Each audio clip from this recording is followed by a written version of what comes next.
Hola a todos y todas. Bueno, esta presentación es una presentación que se llama Recomendaciones para una atención en salud con enfoque de derechos. Mi nombre es Gonzalo Rubio Schweizer, soy médico ginecólogo del Hospital San José y soy parte de la directiva soy parte del directorio de APROFA. Este es mi mail por si me quieren contactar y vamos a partir.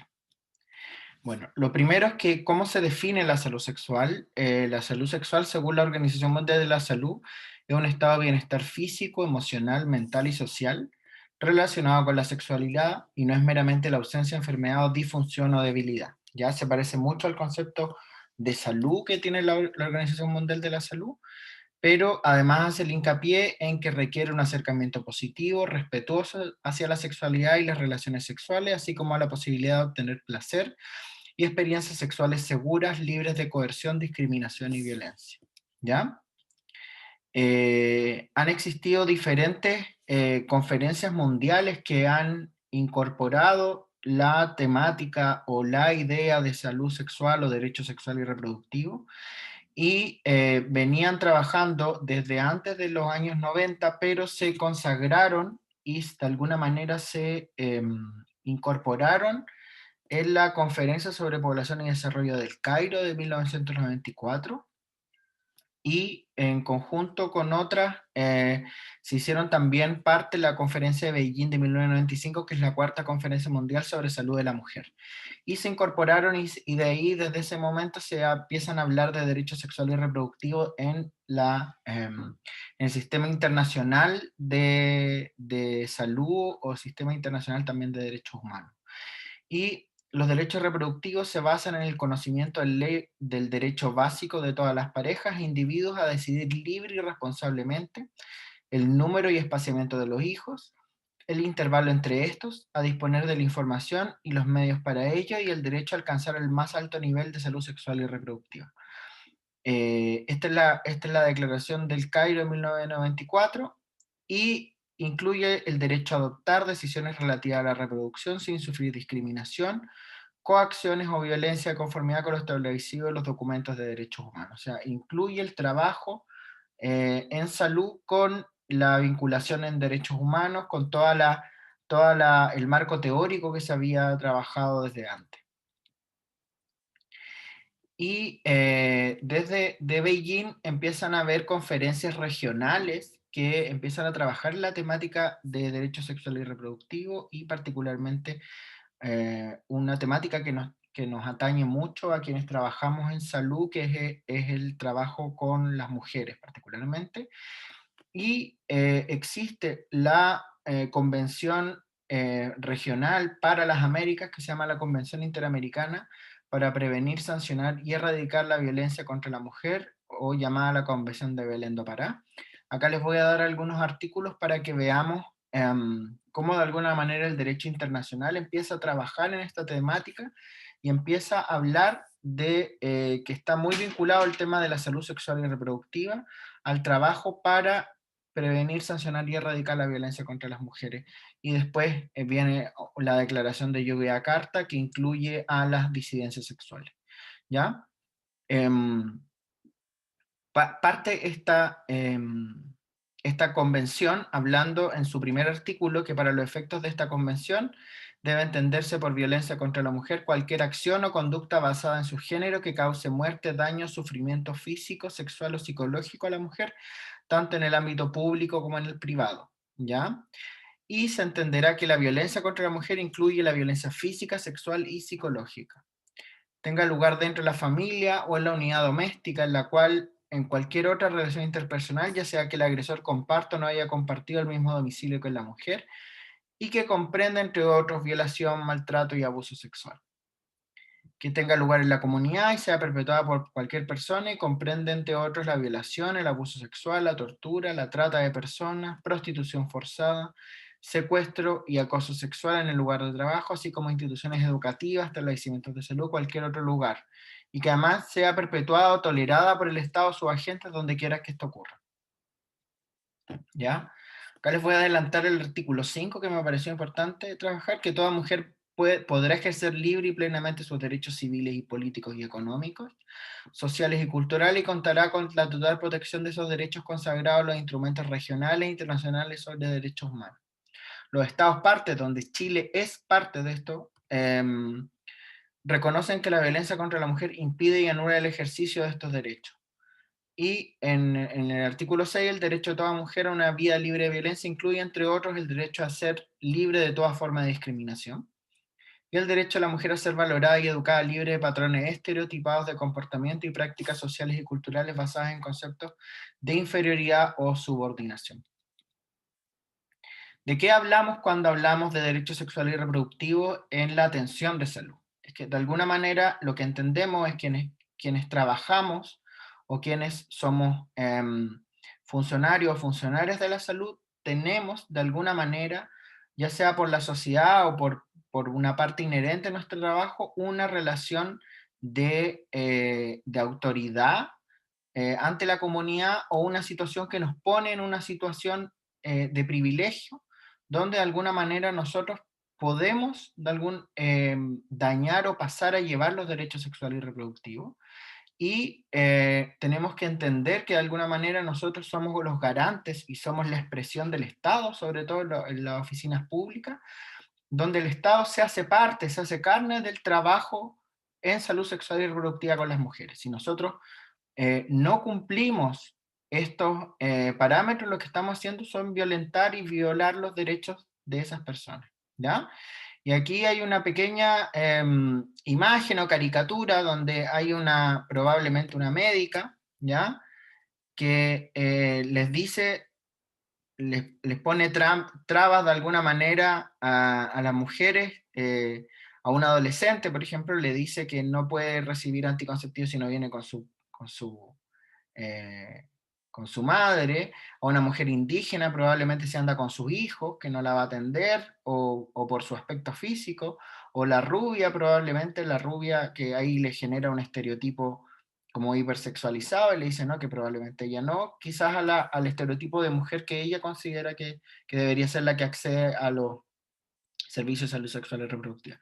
Quizás esta caricatura es una exacerbación de lo que sucede en la realidad, pero nosotros efectivamente vemos con cierta frecuencia cuando, por ejemplo, existen trabas para que las mujeres puedan ejercer efectivamente su completa libertad en el acceso a los derechos que son dados por la sociedad en su conjunto. Un caso en particular que es súper frecuente, que yo creo que la gran mayoría de nosotros y nosotras ha escuchado, por ejemplo, cuando a una mujer se le niega la posibilidad de ser esterilizada por su juventud, o porque no tiene tantos hijos, o porque no tiene suficientes hijos. Esa es una situación que ya debería estar erradicada en nuestro sistema de salud, pero todavía se perpetúa, ¿ya? Bueno, la IPPF, que es la Federación Internacional de Planificación Familiar, de alguna manera tiene un documento que nos da algunas luces y que de alguna manera puso algunos puntos acerca de cuáles son, de alguna manera, cuáles deberían ser los derechos sexuales y reproductivos y cómo deberían estar notificados esto. El primero habla de la libertad sexual, que de alguna manera cada uno de nosotros y nosotras deberíamos tener la libertad para poder adoptar las decisiones que nosotros mismos queramos. ¿Ya? El derecho a la autonomía sexual, a la integridad sexual y a la seguridad del cuerpo. O sea, que en general uno pueda tomar libremente las decisiones que además, de alguna manera, entienda que además no van a estar, de alguna manera, facilitadas las posibilidades de que se altere la integridad o la seguridad del cuerpo, ¿ya? El derecho a la privacidad sexual, que se respete la privacidad en buena parte de los espacios, ¿ya? El derecho a la igualdad sexual también es súper importante entender también que en la medida que hombres, mujeres y otras categorías o disidencias puedan ir avanzando, todos tengan la misma posibilidad a poder gozar de la misma capacidad o a la misma posibilidad de ejercer plenamente sus derechos. El derecho al placer, que es bastante importante, muchas veces a nosotros se nos olvida y tenemos muy incorporado el tema biologicista de la patología, pero no estamos muy vinculados al tema al derecho al placer como también una parte importante de la sexualidad. El derecho a la expresión de las emociones sexuales, es importante entender que hay una buena parte de la sociedad que no puede ejercer esta expresión porque puede ser objeto de violencia. El derecho a la libre asociación sexual, o sea, que nos podamos vincular sexualmente con quien queramos. El derecho a hacer elecciones reproductivas libres y responsables, que podamos tomar o adoptar las decisiones en relación a nuestra vida reproductiva. El derecho a la información basado en la data científica, que de alguna manera nosotros podamos superar muchas veces la información que está basada en prejuicios o en situaciones que no se condicen realmente con lo que la ciencia nos va dando como luces. Y el derecho a una educación en sexualidad comprensiva y el derecho al cuidado de la salud sexual. Eso, por ejemplo, en Chile no está consagrado actualmente. Como saben, hace poco se negó la posibilidad de una educación sexual integral, em, y de alguna manera porque predominaría de alguna manera el derecho de los padres sobre la educación de sus hijos, cuando de alguna manera no estamos pensando en el derecho de los hijos de ser educados también. Súper importante además entender que, bueno, se habla de derechos sexuales y reproductivos, pero tenemos que entender que la reproducción es parte de la sexualidad, no es una cosa paralela, sino que de alguna manera deberíamos hablar de derechos sexuales porque la reproducción, así mismo como el placer, el goce, la expresión, son parte de la sexualidad. Con respecto a ver cómo nos vamos a ver incorporados a esta situación o a este trabajo con una perspectiva de derechos, les voy a hablar más o menos de la consejería.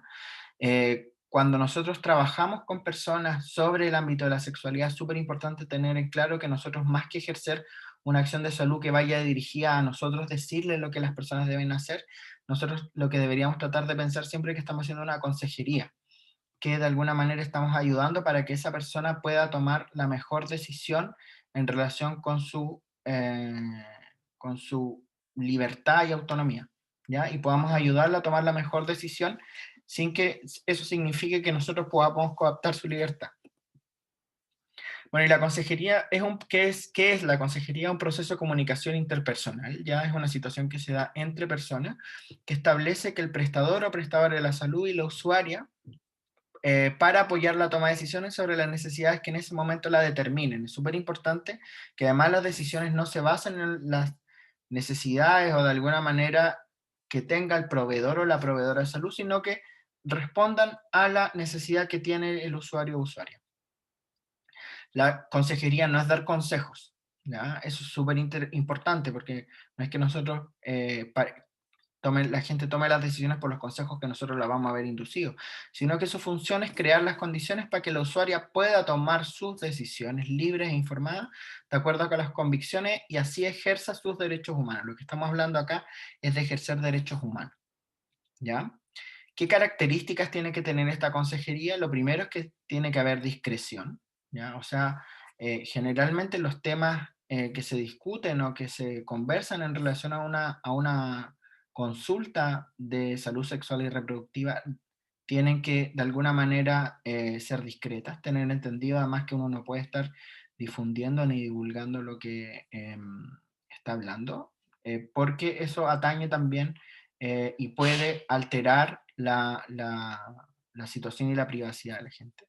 La confidencialidad es trascendental, o sea, lo más importante es que la usuaria o usuario tenga súper claro que todo lo que se discute y se converse va a ser en un marco de confidencialidad, ya sea la orientación sexual, el tipo de prácticas sexuales, de alguna manera si ha incurrido en, por ejemplo, en un aborto o no, ya cuáles son de alguna manera las, las ideas que tienen con respecto a un embarazo, a una práctica sexual, es súper importante dar esa garantía de confidencialidad y que esta no va a ser rota bajo ninguna circunstancia. Esto parece que es trascendental. La privacidad, naturalmente, es súper importante, probablemente la gran mayoría de nosotros lo tiene incorporado, pero hay veces, por ejemplo, en que estos territorios se van desdibujando, por ejemplo, particularmente, por ejemplo, en las consultas con adolescentes o con niñas y niños. Es súper importante entender también como sujetos de derechos que, si bien deberían estar algunas veces acompañados por sus padres, también es importante tener o darles la oportunidad de poder tener un ambiente privado donde se puedan hablar o se puedan desarrollar con el proveedor y proveedora. ¿Ya? Naturalmente una situación de respeto, una situación de equidad también, donde uno de alguna manera entiende que está en una situación, em, en una situación que es asimétrica, donde el proveedor tiene un montón de privilegios que de alguna manera pueden incluir el acceder o no acceder a un método anticonceptivo, o el acceder o no acceder a un programa.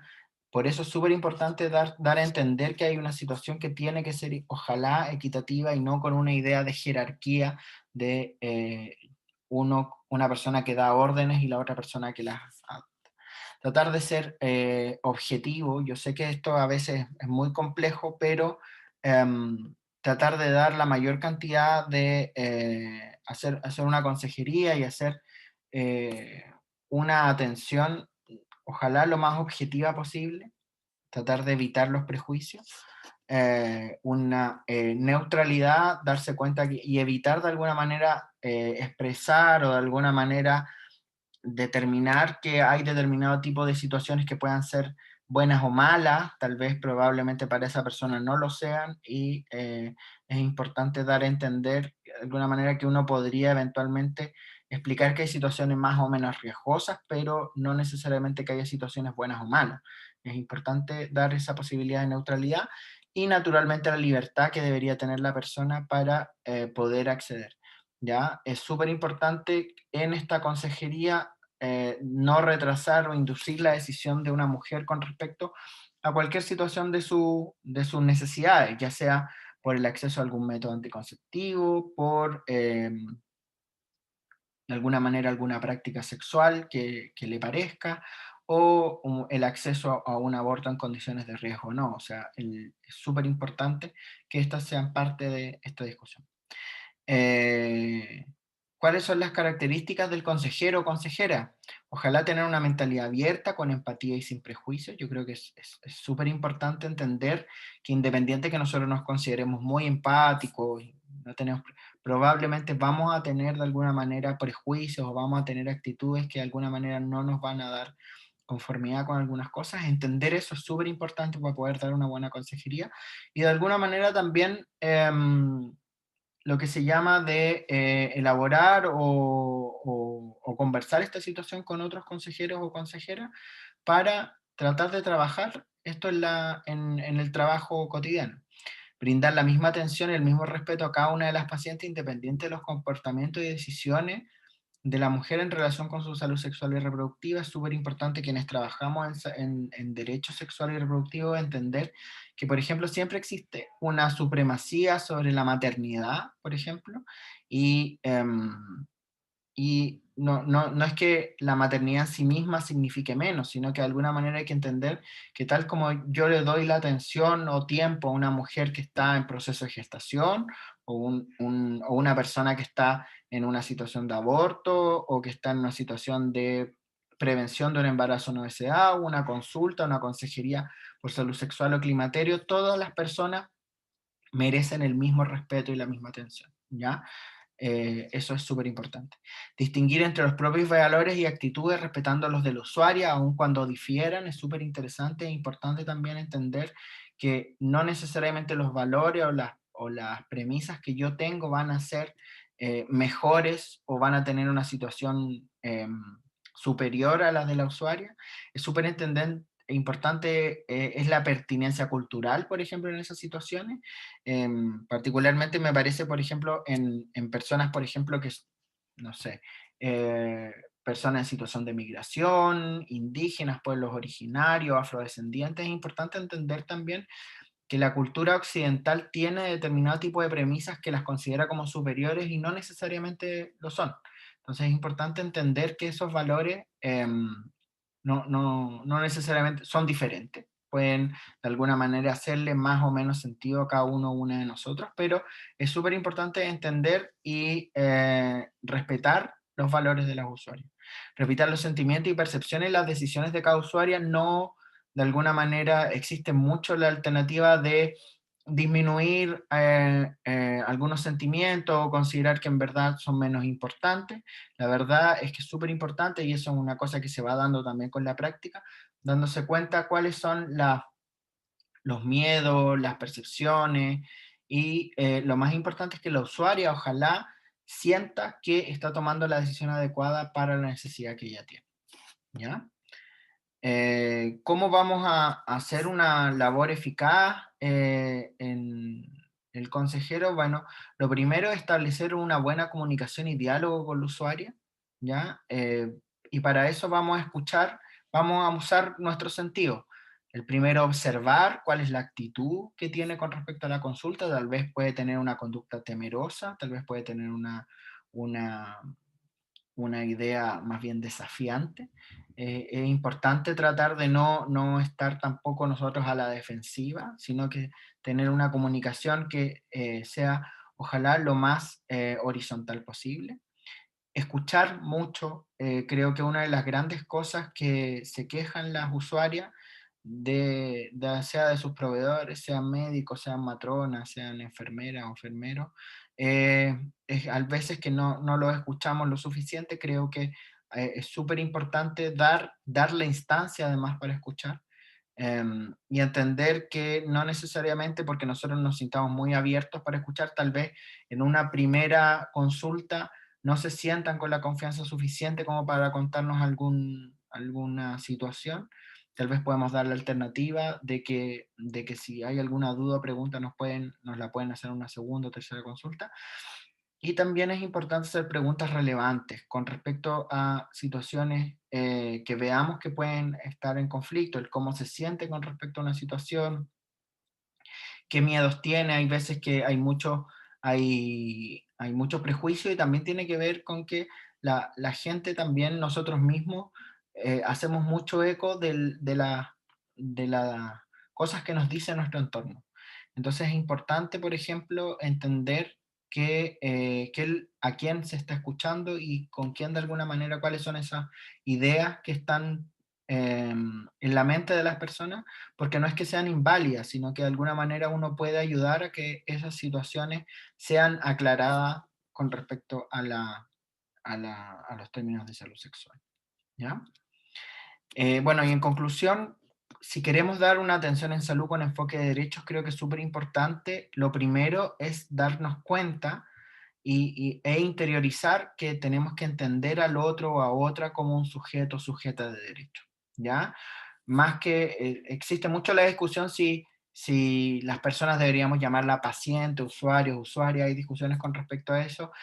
El tema de paciente habla un poco de pasividad, el de usuario hace una relación un poco clientelar, pero si nosotros logramos entender, independiente de cómo lo llamemos, que esa persona es una persona y es una sujeta que es una sujeta o sujeto de derechos, vamos a darnos cuenta y vamos a encontrar a un otro igual al que de alguna manera merece ser tratada en buenas condiciones. Lo segundo es establecer una escucha activa, evitando reproducir prejuicios o estereotipos que tengamos, ¿ya?